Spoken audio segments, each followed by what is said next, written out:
everyone, and welcome to today's episode of the Career Mastery Podcast. I'm Stella, and I'm so glad you are here because we are diving into a crucial topic for anyone preparing for a job interview: how to discover your strengths and weaknesses. Without further ado, let's face it, this is the most common and at times nerve-wracking part of any job interview. When the interviewer asks, "What are your strengths? What are your weaknesses?" How do you respond? What do they want to hear? And how can you frame your answer in a way that leaves a positive impression? In today's episode, I will guide you through the art of answering these questions effectively. We will explore what recruiters are really looking for and how to identify your strengths and weaknesses, and most importantly, how to present them in a way that highlights your self-awareness and professionalism. By the end of the episode, you will feel confident and prepared to tackle these questions in your next interview. So let's get started. Alright, now first of all, for part 1, why do interviewer ask about your strengths and weaknesses? Before we dive into how to answer, let's first understand why interviewer asks these questions in the first place. When they ask about your strengths, they are trying to figure out what you are good at and how your skills and qualities align with the requirements of the role. They want to know how you can add value to their team or company. On the other hand, when they ask about your weakness, they are not trying to catch you off guard or make you feel uncomfortable.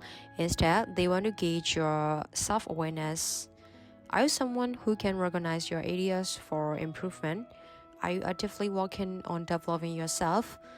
Well, recruiters know that no one is perfect. What they are really looking for is honestly reflection and a willingness to grow. That's why your answer to this question can say a lot about your character and potential as an employee. Alright, now move to the part 2, how to identify your strengths. Now let's talk about strengths. The first step to answering this question is identifying what you're genuinely good at. Start by asking yourself, what do I enjoy doing at work? What have others, managers, colleagues, or clients complimented me on? What tasks or projects have I excelled at in the past? Here are some examples of strengths you might consider. Number 1, technical skill. For example, proficiency in software tools, programming language, or industry-specific expertise. Number 2, soft skill. These include communication, teamwork, leadership, adaptability, or problem solving. And number 3, work ethic. Strengths like being detail-oriented, organized, or dependable. And number 4, creativity and innovation. The ability to think outside the box or come up with new solutions. Once you identify your strengths, think about specific examples that demonstrate them. For instance, if one of your strengths is time management, you could say, in my previous role, I managed multiple deadlines during a busy period and successfully delivered all projects on time. Remember, the key is to tie your strengths to the job you're applying for. If you're interviewing for a leadership role, focus on strengths like decision-making or motivation a team. If it's technical role, highlight your expertise in tools or systems the company uses. Now move to the part 3, how to discover weaknesses. Alright, now for the tricky part, weaknesses. Many people feel nervous about this question because they don't want to come across as unqualified. But here's the things, the goal isn't to pretend you are flawless. It's to show that you are self-aware and proactive about improving. First, avoid mentioning weaknesses that are critical to the role. For example, if you're applying for a customer service job, don't say your weakness is dealing with people. Instead, choosing something that genuinely but doesn't qualify you. Here are some examples of weaknesses, along with how you can frame them. Number 1, professionalism. I tend to focus a lot on getting things perfect, which can sometimes slow me down. However, I've been working on setting realistic deadlines for myself and recognizing when good is good enough. And number 2, public speaking. I used to feel nervous about speaking in front of large groups. To overcome this, I've taken public speaking courses and volunteered to lead presentation at work. While I'm still improving, I've made significant progress. And number 3, delegation.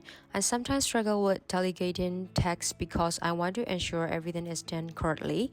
I've learned to trust my team more by providing clear instruction and feedback. Number 4, overcommitting. I have a tendency to take on too many responsibilities because I want to be helpful. I have started using tools like task management software to better prioritize my workload. And number 5, experience with new tools. While I'm quick to learn new software, I sometimes take longer to familiarize myself with completely new system. To address this, I delegate extra time to training and seek out resources to improve faster.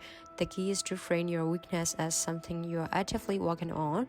This shows that you are open to grow and committed to self-improvement. Alright, let's move to the part 4, structuring your answer. Now that you are identifying your strengths and weaknesses, let's talk about how to structure your answer. For a strength, use the following formula. Number 1, state your strengths. Number 2, provide a specific example. And number 3, relate it to the role. For example, one of my strengths is problem solving. In my last role, I noticed that our project timelines were often delayed due to miscommunication between teams. I proposed a weekly alignment meeting, which improved collaboration and reduced delay by 20%. I believe this strength will help me contribute to efficient workflows in your company. Well, for weaknesses, use this formula. Number 1, state your weakness. And number 2, explain how it has impacted you. And number 3, discuss what you're doing to improve. For example, a weakness I'm working on is public speaking. In the past, I felt nervous when presenting to large groups, which affect my confidence. To address this, I've taken a public speaking course and now regularly volunteer to present during team meetings. I'm proud of the progress I've made and am confident I will continue to improve. By using these structures, you can present your strengths and weaknesses in a way that is clear, concise, and impactful. Alright, now let's move to the part 5, common mistakes to avoid. Before we wrap it, let's quickly go over some common mistakes to avoid when answering these questions. Number 1, being too humble or modest. Don't downplay your strengths. Be confident and own your abilities. Number 2, being overly negative. Avoid framing weaknesses in a way that makes you seem incapable. Number 3, not providing example. Without example, your answer may seem vague or unconvincing. And number 4, giving generic answer. Avoid cliche like, my weakness is that I work too hard. These answers sound insincere. And number 5, failing to prepare. Practice your answers in advance so you can respond confidently during the interview. Finally, to sum up, discussing your strengths and weaknesses in a job interview is an opportunity to showcase your self-awareness, professionalism, and commitment to grow.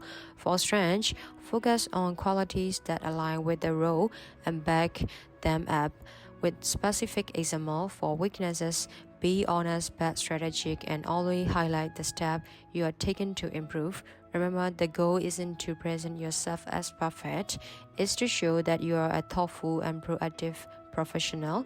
Thank you for joining me today. If you found this episode helpful, please share it with someone preparing for a job interview. Well, don't forget to subscribe for more career tips and strategy. See you in the next episode and best of luck with your interviews.